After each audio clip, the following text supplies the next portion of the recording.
Now, flat plate collectors are example of simplest and most economic solar collectors. That's true.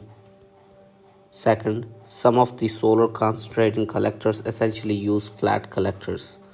That is also true. Flat plate collectors are the most basic and commonly used type of solar collectors. They are typically made up of insulated metal box with a glass or plastic cover on the top. Inside the box there is a dark colored absorber plate that absorbs solar radiation and converts it into heat. The heat is then transferred to a fluid, usually water or air, that circulates through the collector and carries the heat to a storage tank or directly into a building. Flat plate collectors are relatively simple in design and construction, which makes them very economical compared to other types of solar collectors. They are also very reliable and require minimal maintenance, which further reduces their cost over the long term.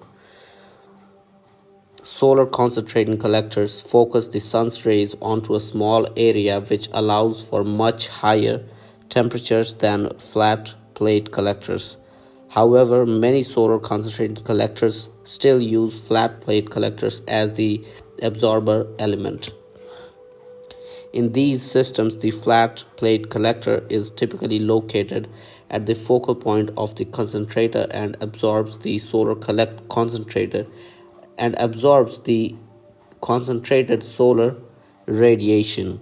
The heat is then transferred to a fluid in the same way as with a flat plate collector. Now, which one of the following air pollutants has a very strong affinity towards hemoglobin, that is Hb of blood? That's carbon monoxide. The air pollutant that has a very strong affinity towards hemoglobin of blood is carbon monoxide. CO is a toxic gas that is produced by incomplete combustion of carbon-based fuels. It has a strong binding affinity to the hemoglobin in red blood cells, forming carboxyhemoglobin, which prevents oxygen from binding to hemoglobin and being transported to body tissues. This can lead to a condition called carbon monoxide poisoning, which can cause headaches, dizziness, nausea, and even death in high concentrations. Carbon monoxide is the air pollutant that has a very strong affinity towards hemoglobin of blood. It binds with hemoglobin to form carboxyhemoglobin HbCO, a stable complex that reduces the oxygen carrying capacity of blood. This reduces the amount of oxygen that is available to cells and tissues, leading to symptoms like headache, dizziness, nausea. Carbon monoxide is produced mainly from incomplete combustion of fossil fuels such as gasoline, natural gas, oil, and coal. Sources of carbon monoxide include motor vehicles, industrial processes, and residential heating and cooking appliances. Exposure to CO is a serious public health concern, and measures to reduce its emission and exposure are important for protecting public health. Now, Takshila is an important archaeological site, and UNESCO declared it to a World Heritage Site in which year? So it was the year 1980. Takshila, also known as Takshila, is an important archaeological site present-day Pakistan, known for its rich cultural and educational history, as it was one of the earliest centers of higher education in the world, dating back to the 5th century BC. The site contains ruins of ancient buildings, monuments. Additional, modern-day Pakistan, about 32 kilometers northwest of Islamabad, 1980, UNESCO World Heritage Site. Gandhar period spanned from 6th century BC to 5th century BC. Now, famous university attracting scholars from around the region. University of Takshila was one of the oldest universities, hub of trade and commerce. The city was a hub of trade and commerce. It was invaded and ruled by several different groups throughout its history, including Greeks, Mauryans, and Kushans. The city was abandoned in the 5th century CE, likely due to invasions and other conflicts in the region. Now, who among the following founded the Imperial Library, which he wanted to see as a future Bodleian Library or a British Museum of East? That was Lord Curzon. Lord Curzon served as the Viceroy of India from 1899 to 1905, founded the Imperial Library in Calcutta in 1891, envisioned the library as a repository of all knowledge in the East, wanted to make it the equivalent of the Bodleian Library in Oxford or British Museum in London. The library was later renamed as the National Library of India, and it remains the largest library in India today. Lord Curzon was known for his interest in promoting education and culture in India. He took several initiatives to preserve the country's historical and cultural heritage. Now, the founder of Imperial Library was Lord Curzon, was the Viceroy of India from 1899 to 1905. The library was established in 1891, was located in Metcalfe Hall, Calcutta or Kolkata. The library houses over 2.2 million books and manuscripts, including many rare and valuable items. Now, IGNOU hosts secretariats of SARC Consortium on Open and Distance Learning, SACODIL, and the Global Mega Universities Network, GMU Net, initially supported by whom? So it was UNESCO who supported IGNOU.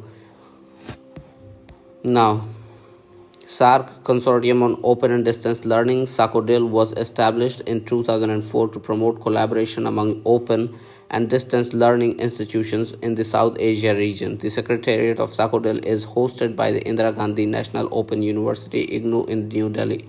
Similarly, Global Mega Universities Network, GMU Net, was established in 1995 to facilitate cooperation among large, comprehensive universities around the world.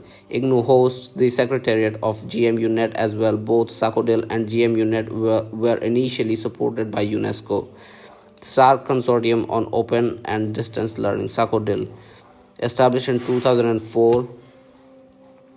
IGNOU hosts the Secretariat of SACODIL, which helps to coordinate and facilitate collaborative initiatives among member institutions.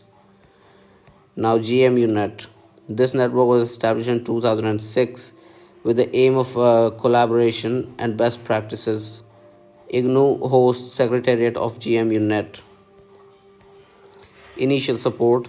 Both were initially supported by United Nations Development Programme, UNDP. UNDP provided technical and financial assistance to establish it. Now the next, what is the full form of SUMWAY? So SUMWAY stands for Skill Assessment Matrix for Vocational Advancement of Youth. Skill Assessment Matrix for Vocational Advancement of Youth. Skill Assessment Matrix for Vocational Advancement of Youth. Now, India's HRD Minister Smriti Irani announced to launch Skill Assessment Matrix for Vocational Advancement of Youth. SUMWAY. A credit framework is in operations which will allow lateral and vertical mobility within the vocational educational system and between the current educational system. SUMWAY defines the rule for credit allotment and follows the National Skills Qualification Framework. Under the National Skills Qualification Framework, skill providers will be registered under AICTE or other authorized bodies. When the students complete the skills modules they require for certification, they acquire it from the skill provider or trainer and can submit the credits to concerned institute. Now, the Skill Assessment Matrix for Vocational Advancement of Youth was announced on National Education Day, which is observed on November 11th. The National Education Day is observed on 11th of November every year. Now, the schemes shall be implemented from the next year by all colleges and institutions belonging to central board, so that people who wish to resume their studies can go ahead with it. Now, okay, so there's a mistake in here. The second statement says, as per NEP 2020, model public universities for holistic and multidisciplinary education at par with IITs, IIMs, called MARIS, multidisciplinary education and research universities, will be set up to attain the highest global standards in quality education. Both of these statements are true. Now, first statement, as per NEP 2020, a National Research Foundation will constitute a national committee for the integration of vocational education. National Committee for the Integration of Vocational Education, NCIVE. The National Education Policy, NEP 2020, has proposed to set up the National Research Foundation as an umbrella body to oversee and fund research in the country. As part of the NRF, the policy proposes the creation of National Committee for Integration of Vocational Education, NCIVE, to integrate vocational education into higher education. Now, the second statement, as per NEP, model public universities for holistic and multidisciplinary education at par with IITs and IIMs, called MARIS, multidisciplinary education and research universities, will be set up.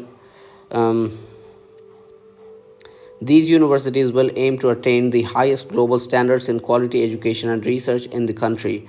The MARIS will offer undergraduate, postgraduate, and doctoral programs in a range of disciplines, including science, engineering, humanities, social sciences, professional programs.